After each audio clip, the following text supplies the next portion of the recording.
Hi, good evening, everyone. I hope everybody can hear me. Yes, we can hear you. Hi, good evening, everyone. This is Kuhu Chauhan. I am taking care of admissions at Outreach and ISPP. First of all, I would like to welcome you all to our ISPP's Ask Us Anything webinar.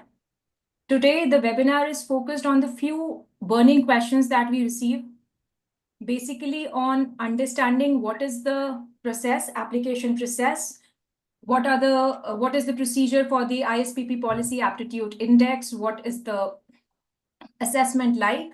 So I'll start with the application process, moving down to the ISPP policy aptitude index.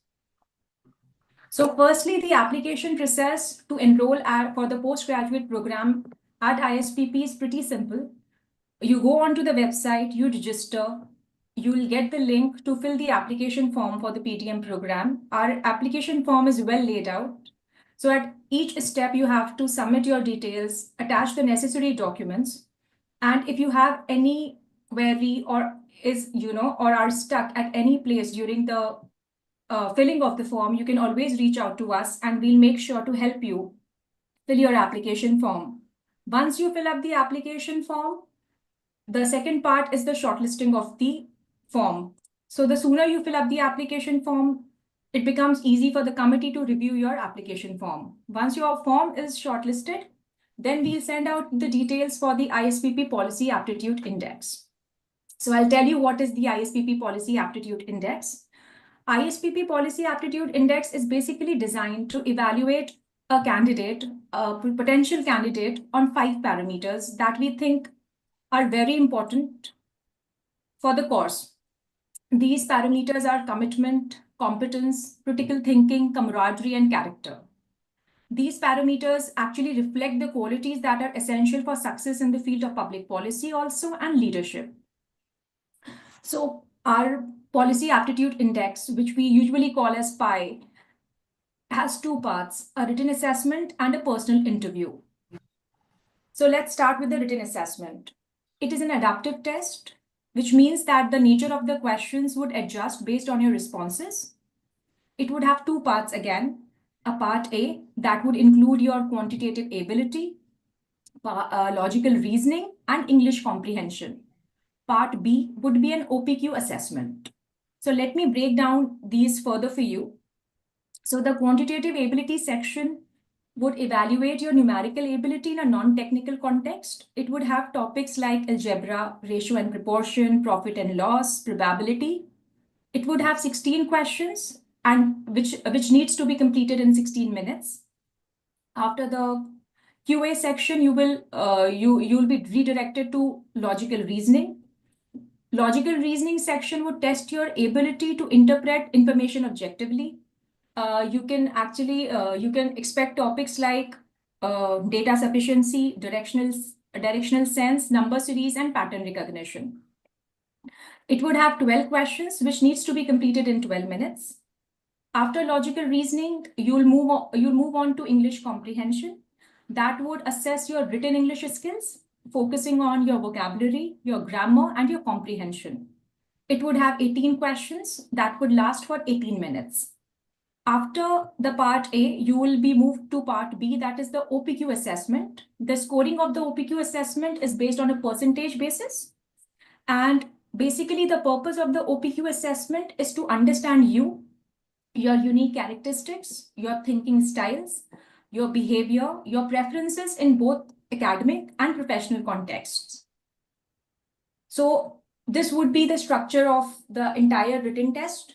After the written test, you will be asked to appear for the interviews. The interview panel, the interviews are usually conducted with the written test or a day after the written test. The interview panel would have our esteemed faculty and alumni. And basically, the purpose of the interview is to have a meaningful conversation with you, to understand you, to understand your motivations and aspirations. And it also gives you a chance to know more about us. That is the purpose of the interview. Also, we would love to hear in the interview about what drives you for public policy. your passion for public policy, whether it is a particular domain that you're interested in, whether it's environment, social justice, education, any topic that you feel strongly about. You can talk about that topic, you can talk about the developments in that particular area, or you can talk about the changes that you want to bring in that particular domain. Also, it would be a great space for us to understand why do you want to pursue ISP? Why do you want to pursue public policy?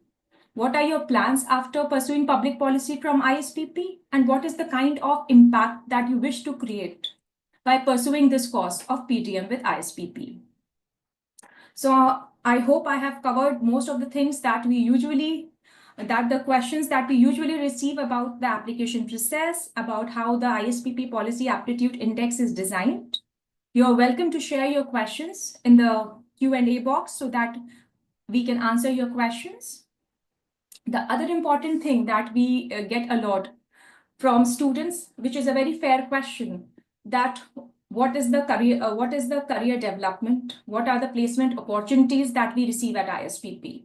So we have Siddharth from the placement team who will be able to guide the audience better in terms of the kind of placement opportunities and the kind of career training that we provide. Siddharth, over to you. Hello, hi everyone. Thank you very much for joining this webinar. Coming to the Office of Career Services, as we call it at ISPP, we generally divide ourselves into the two brackets. One is the training, another you can call hiring, right? Starting with the training bit, we can also bifurcate this section into two parts: inside the classroom trainings and the outside the classroom, right? So we have a very dedicated professional development lab, which I personally oversee as a learning associate. We train the incoming scholars with the very quintessential skills of what's required to become a successful public policy professional expert specialist out there, right? So let's say communications inside the government, right? Collaboration with the clients, for example, client management, right? Networking, um, uh, writing impactful pieces, right? Connected with the right stakeholders, etc., are some of the very quintessential soft skills which are often missed out in the everyday training of the scholars, right? And this is what we try to cover it in our classes here. Another is within the training, the outside the class curriculum bit, where there are a lot of sessions, especially one organized by the senior professionals. We call it TN policy sessions. Similarly, we have sessions by our alumni where very specific tidbits of the life outside ISPP, right? For example, the sectors, roles, right? Managing your personal bit with the professional engagements, etc. From the length and breadth of it, that's what being discussed in a very close capacity with the scholars. Along with it, we also have a lot of guest sessions where the who's and who's of the public policy domain and beyond come and interact with the scholars in a very close capacity. And that hopefully gives the scholars a eagle eye view of what the sector looks like and what the possibilities lie. Another major bracket, the hiring front, we can divide it into three brackets, right? The full-time placements, the internships, and the immersive learning engagements, as we call it. So the placement bit is, of course, self-explanatory. So is the internship bit, which happens by the end of your curriculum at ISPP. Immersive learning engagement is a unique blend of academic rigor as well as industry exposure, which ISPP provides, where the scholars are expected to work 10 hours a day with a capstone client from the market, and the engagement generally lies between 2 to 6 months, often paid, and is designed to give the scholars an understanding of what the market demands are and how they can better situate their profile and preparedness to come back to us, right? So this is the general landscape of what trainings at ISPP look like. Happy to answer any further questions. Siddharth, thank you for explaining that to us. Thank you so much. I can see we have a question that we have received very early in the webinar, which is more, I think, curriculum oriented. I think, Shrija, you will be able to answer that for us. That what is the PDM curriculum like? Basically, we have 5 terms. 4 terms would be where you would be studying different courses, workshops, and the 5th term would be a mandatory internship.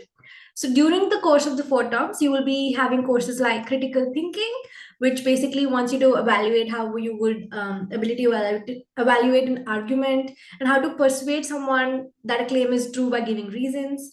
Design thinking, which helps you, frame a very problem-solving mind and very human-centered opportunity resolution journey. And structures of government, business in government, economics of public policy, game theory, which basically explores the strategic intricacies of human interaction, and some mini courses as well, like monitoring and evaluation, econometrics, and workshops like writing and communication lab, where you learn how to write different policies, different op-eds and papers and stuff like that. And Antarang Leadership Lab, which is for your holistic development and to frame a very how you would interact with people. You will learn negotiation skills, and you get to interact with a lot of experts in the fields, and also you get to go on a trek in your 4th term. And quant lab, a policy praxis lab, a policy case consulting workshops, which are very hands-on. And some of the domains that we also provide are the education domain, health domain, environment domain, infrastructure, urbanization, etc. So these are all of, you get to get a taste of every single domain as well. So that's something that is very holistic, and you get like an overall picture of the policy space. Thank you, Shrija. I hope it suffices the answer suffices the attendees' question. We have one more question. I think somebody is asking the kind of the roles that they'll get after, for the placement part. What are the job roles that they'll get after completing the PDM course at ISPP? Siddharth, I think you will be able to take that question for us. Sure, right. Generally speaking, we have a weighted buckets of the organizations which do come to our campus, right? We, in our slogan, right, we consider Samaj, Sarkar, Bazaar as the 3 equivocal parts of the governance ecosystem. And this is how we go about the placements as well. A lot of civil society organizations, a lot of government affiliated organizations, a lot of corporates, of course, yeah. They come hiring as scholars for different roles. For the time being, since the last couple of years, we have seen that social impact consulting, policy research, and to the large extent, program management in large NGOs is something we have seen increasingly. The opportunities coming out to the scholars increasingly, but RMEL, right, research, monitoring, evaluation, and learning is something which we have seen coming up pretty much the last couple of years as well. Also, a lot of our scholars have joined think tanks or research bodies, academia, to later switch into a full-time academic career, and right now are doing their PhDs and further masters from the tier 1 top universities abroad, right? So this has been the trend so far. Happy to answer in more nuanced fashion as the question comes up. Perfect. I think, Siddharth, the second question that follows for placement is the question that I was expecting also, in terms of the remuneration that a candidate gets. Right. See, the remunerations really depend on the kind of role and function you are going to join as, right? It really depends that the function, the CTC is what we call it. It largely depends on the kind of capital you can generate for the market, right? You might be a candidate with a lot of potential, yes, but the kind of job description you have and the kind of role you are going to provide at that point in time might be having a limited capacity of generating capital for the ecosystem in large, right? That is why your salaries might be stunted as compared to somebody else, right? So it largely depends on that. Given that nuance, let me give you some figures, because this is what is wanted in a webinar. Generally, let's say if you work closer to the ground, right, closer to the field level, closer to districts, your salaries are rather on the lower end of the bracket, right? We expect somebody to be getting around 50 to 60K per month, right? This is the general bracket, and some of the smaller organizations, of course, gives lesser. Other organizations might give a little more given the experience, right? When we talk about organizations that are working closer to the state capitals and closer to the central government, right? We generally see is at 7.2 LPA to 9.6 LPA to be the range where the freshers are generally placed, whereas the aspiring professionals with close to 2 years of work experience generally get beyond 11 up to 13, 14. This is the numbers I have seen in the market. And this is the market rate which has been provided at ISPP. For the fact, we do not generally onboard organizations who provide us CTC remunerating less than 6 LPA. But on rare cases, for example, if it is a Office of Principal Scientific Advisor, or maybe organizations such as the ORF, right, where the packages might not be as high for the starters, especially if they are pure researchers without a PhD. But then it's a give and take given the brand size vis-a-vis the remuneration given. But largely, we are at the upper end of what the industry so far demands. At this point in time, we are done with like 35-40% of the placement cycle, and our average is about roughly 12 LPA at this point in time. Of course, as the process ends, we of course come closer to 10 and maybe less, because 9 has been the figure we have been teaching. But I tend to believe that this year we would be touching a double digit in the average one at least. Yeah. Wonderful. Thank you, Siddharth. Yeah. I think that was really helpful. And also for all the audience, if you want to have an understanding of the placement report, you can please go on our website and check our placement report. It is there on the website, so you can have a good look at the placement report as well. And I think we have one more question that we have here is, okay, so that is more PDM cost related question. Shrija, I think you will be the best person to answer that. Yeah. So what is the fee structure for the course of Okay. PDM? Yes. So the fee structure is available on the website for anyone who wants to go and look at it. But to break it down, it's 8.4 lakhs plus GST. So it will be broken down to admission fee, which is 1 lakh plus 18% GST. The tuition fee would be 7 lakhs plus 18% GST. A security deposit, which is refundable at the end of your course, of 20,000, and an infrastructure development fee of 40,000. So that is basically the breakdown of the fee structure. Perfect. Yeah. And the next question that follows, that is, it's a pretty expensive course. Yeah, Yes. I think, yes, I think I'll take that question, because I think this is a question that we've received a lot, that it is a comparatively expensive, a costly course. Yes, it is a costly course. Having said that, the reason it is a costly course, because the kind of value it provides, you get to learn from the best of the best, from like Professor Subhashish Gangopadhyay, who has been the advisor to the Finance Ministry, Yeah. Professor N.C. Saxena, who's been the former Secretary for the Planning Commission of India, Professor Rajiv Kapoor, who is a retired IAS officer, who's worked with the State Information Commission. So for the faculty, I think it is the value that we provide, and that is why the course is on the higher side. Yes, having said that, we do provide the loan facilities in case if somebody wants to avail those. And I think, Shrija, you'll be able to help us better with Yes. that. So in terms of loan, you can reach out to 3 different banks. One is the HDFC, IDFC, and Access. So if they are associated with ISPPs, so if you reach out to them and be like, I'm applying to study here, they will walk you through the process. So that would be a very straightforward process that you can go through. Yeah. Perfect. And I'll just hold the questions for a while. So we have our alumni Nidhi with us, a pass out from 2022 batch who had elaborate work, and I would like her to share her experience with us. So Nidhi, can you please share your experience while you worked with Ministry of Health and Welfare?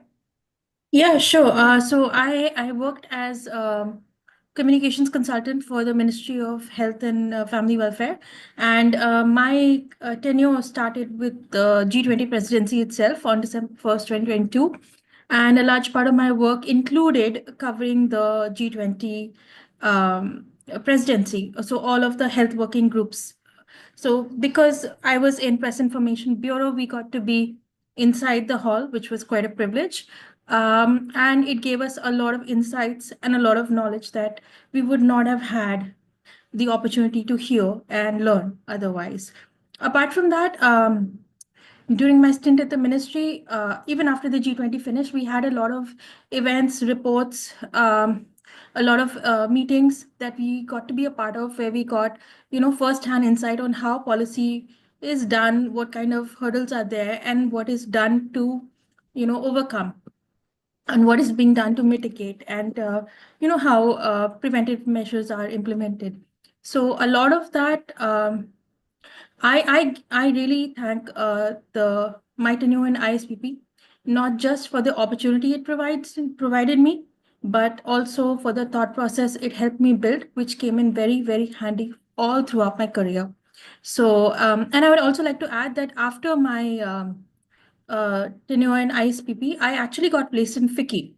And I enjoyed my stint in FICCI, but I got this opportunity in the ministry because of the network that ISPP alumni holds.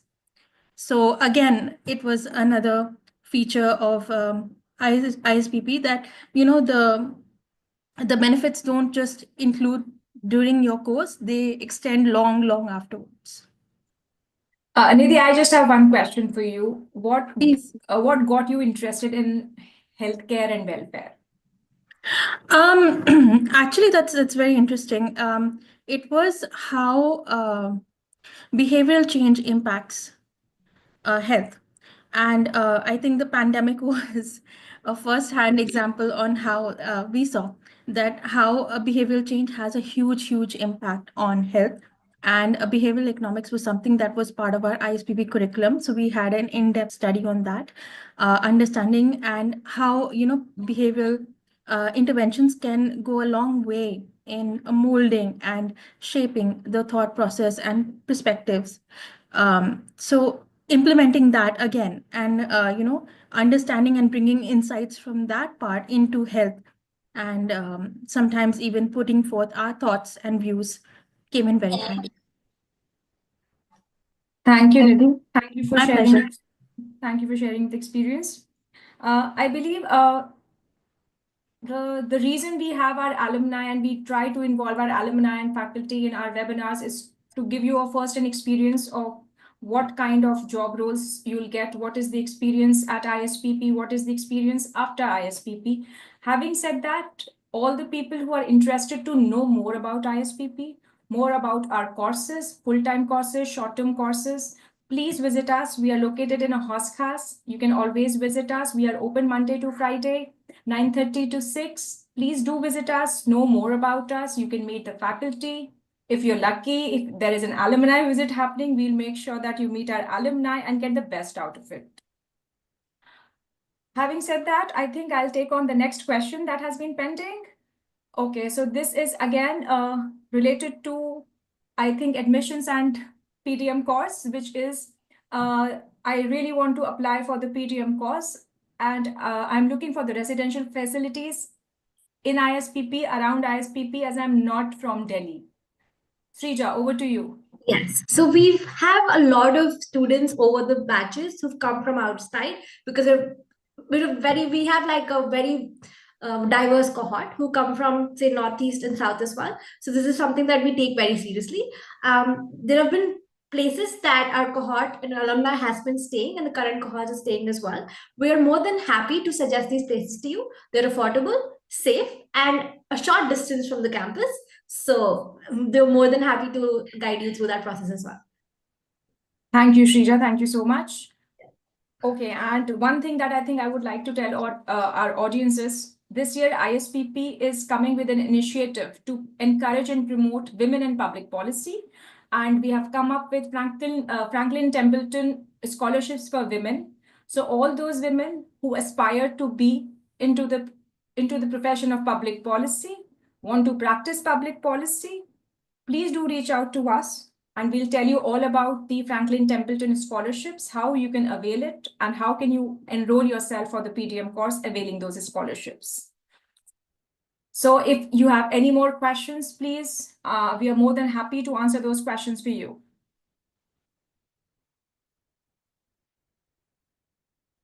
Okay, so we have one more question. What is the average placement package that the scholar receives? Siddharth, if you could help us with that. Over the past couple of years, 9 LPA is something which we have seen to be the mean as well as median. We've seen it going up in the past couple of years, of course, given inflation and readjustment of the salaries as well. But you can consider 9 to be something. But then again, there is a nuance, right? If you are a fresher, 7.2 to 9.6 is something you should be expecting for yourself. If you have a couple of years of experience, 11 to 14, as I said previously. If you come with 5 years of experience and beyond, the whole world opens up to you, and it really depends on the kind of skills you bring to the table. There have been our alumni who have worked with a very grassroots organizations, might be getting a salary little lower as compared to what the market rates are, but of course doing impactful work. And there are others who have worked in organizations like Dubai Ports Global, up in Abu Dhabi. I mean, then the salaries are off the charts. It really depends on the kind of places you go to and the kind of organization you choose. But this has been the number so far after the campus. Okay, thank you, Siddharth. So I think these are the questions we received. So for all the audience members, I would request, I'm sure you are here, you have an interest in the public policy, and I'm sure the team and myself were able to answer all your questions today. In case if you have any further questions, you want to get in touch with the faculty, you want to get in touch with the alumni, you're more than welcome to visit ISPP campus. You can call us. We can arrange a meeting with the faculty. We can arrange a meeting with the alumni. So you know more in detail about the course, about the ISPP's journey, about the PDM course, PDM journey, and more about the opportunities that you'll get at ISPP.